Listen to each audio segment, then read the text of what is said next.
Hi everyone, today we're talking about number opposites and how to use the negative symbol to represent opposites. As a reminder, you do not need to write down everything that we cover in this video, but be sure to jot down important information and at least one example of each type of problem that we'll cover. Also remember that you can use the pause button to jot down important notes, rewind to view information again, and fast forward if you think you got it. Just be careful and make sure you don't fast forward too much that you miss out on something important. Let's get started.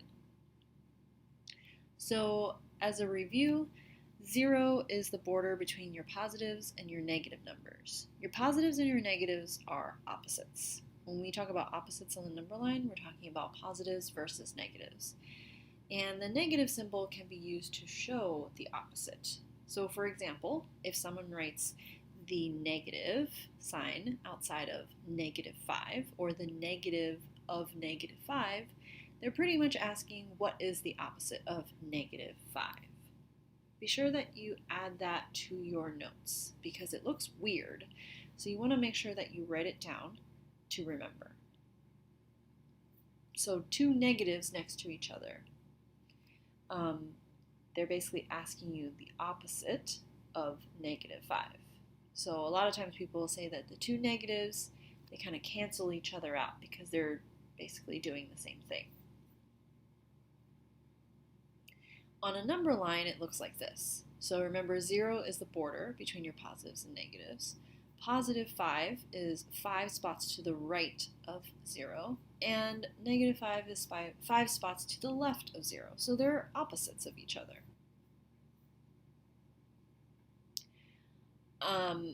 Similarly, we have a number line here that shows the same stuff.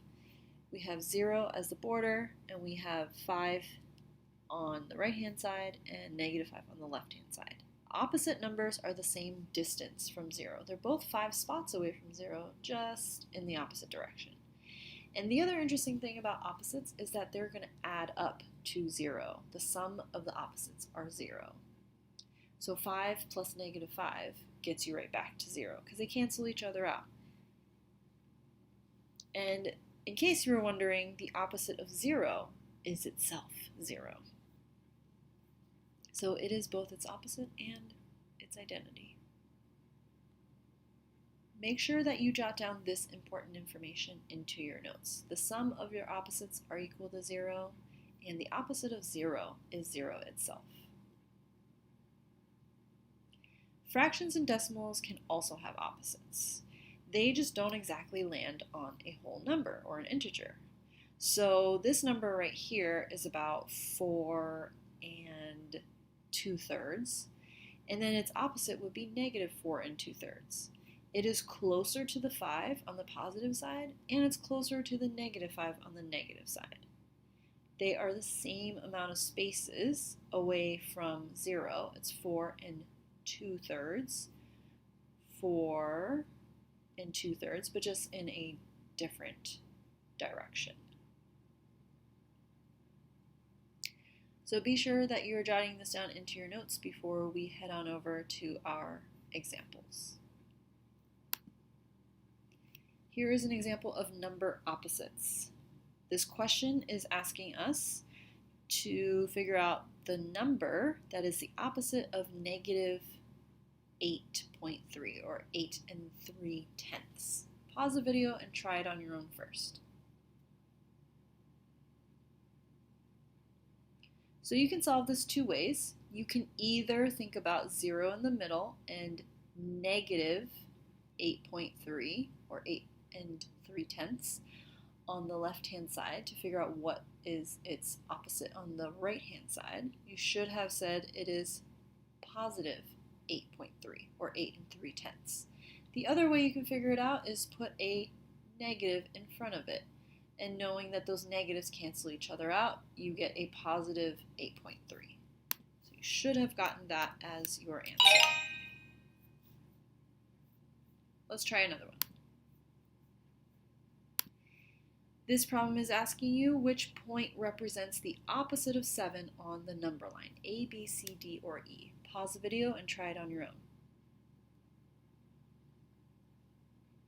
So first thing we should do is find the 0. and then find 7. So the answer is not going to be 7, or E, because that is the number. We do need to find the opposite of it.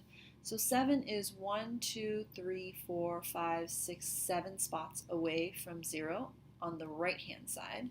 We need to find a number on the left-hand side that's also 1, 2, 3, 4, 5, 6, 7. And that lands us at A, which is -7. D is not correct because it needs to be on the opposite side, and B is not correct because it is only 4 spots away from 0. It needs to be 7 spots away from 0. Go ahead and try this problem on your own. It's asking you to graph the opposite of 1.5 on the number line, or 1 5/10, or 1 1/2.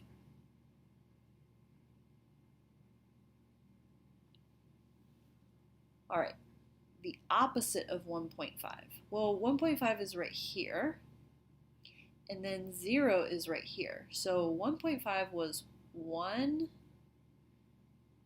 2, 3 jumps away from 0, and each of these jumps is a half. So in total, it's 1 jump, or 1 spot, and a half away. Okay, so if we're just counting jumps, it's 1, 2, 3 jumps. But 2 of those jumps are equivalent to 1.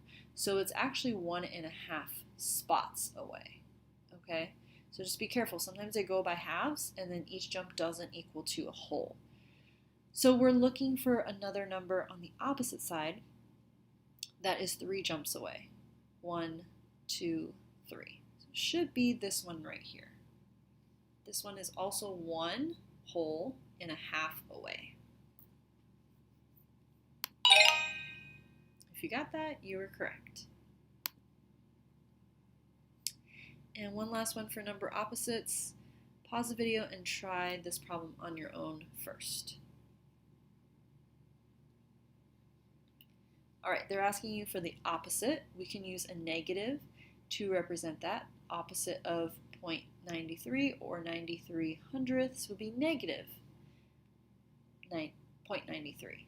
Because it's on the opposite side of 0. Here's 0.93.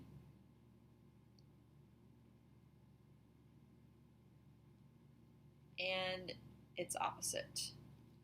So it's just going to be the negative. Okay, that's number opposites. Let's take a look at the negative symbol representing the opposite. So in this problem, they're telling you that A is equal to 0. Move the dot to -A on the number line. Pause the video and try it on your own. All right, so A is equal to 0. They want to find -A. Remember, the negative symbol is basically trying to ask you, what is the opposite? So they're asking, what's the opposite of 0? Should have put down that the opposite of 0 is 0 itself. So that one was kind of tricky. Let's try another one. Which point represents -2, or the opposite of -2 on the number line? Pause the video and try it. So again, negative of -2 is just asking you, what's the opposite of -2? -2 is right here. So the opposite of it would be the same amount of spaces on the opposite side of 0. So this was 2 spots away. Now we're going to find 2 spots away on this side. So it should be D2.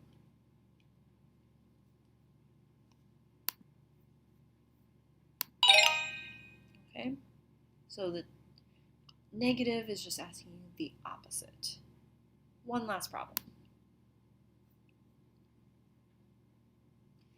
So here they have D at a point, and they're asking you the negative of -D. Pause the video and try it on your own. All right, so this problem has D at 0. So we're trying to find negative D. Well, negative D would be the opposite of 0. But then we have another negative, so it's the opposite of 0. Two opposites. Opposite of the opposite of 0. Well, the good thing is it's 0. So it's the opposite of 0 is already 0. So then the opposite of 0 would still be 0. But this one right here does bring up to mind that they could put as many negatives in front as possible, right? They could even put 3 negatives together. You would just be finding the opposite of the opposite of the opposite, okay? So here you would just work your way out. Negative 3, okay, is the number on the inside. We want to find the opposite of that, so that would be positive 3. And then we have one last negative, and that would be another opposite, so it brings you back to negative 3. So each time you see a negative, you're just finding the opposite. Let me know if you have any questions as you work on these problems, and I'll see you in class.